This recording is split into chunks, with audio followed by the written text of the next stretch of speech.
Councillor Ashish જોશીને બીજેપીના સક્રિય અને પ્રાથમિક સભ્યપદેથી બરખાસ્ત કરવામાં આવ્યા। વડોદરામાં છેલ્લા કેટલાક સમયથી ભાજપા સામે બાયો ચડાવનાર વોર્ડ નંબર 15ના ભાજપના કાઉન્સિલર આશિષ જોશીને ભાજપમાંથી પ્રદેશ ભાજપાની સૂચનાથી શહેર ભાજપા પ્રમુખ ડૉક્ટર જયપ્રકાશ સોની દ્વારા સસ્પેન્ડ કરવામાં આવ્યા છે।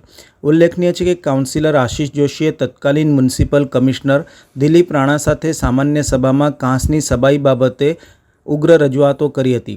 આ ઉપરાંત અનેક વખત ભાજપની આબરૂ કાઢતા નિવેદનોને સોશિયલ મીડિયામાં પોસ્ટ કર્યા હતા। આ અંગે શહેર ભાજપા દ્વારા નોટિસ પણ આપવામાં આવી હતી। આ ઉપરાંત તાજેતરમાં વડોદરા મહાનગર સેવા સદન દ્વારા મુખ્યમંત્રીના હસ્તે વિકાસ કામોના લોકાર્પણ અને ખાતમુહૂર્તના આયોજનમાં કાર્યક્રમમાં હરણી બોટકાંડ પીડિત 2 મહિલાઓને મોકલીને પાલિકા શાસકોના ધજાગરા ઉડાવ્યા હોવાના પણ કાઉન્સિલર આશિષ જોશીના પર આક્ષેપો થયા છે।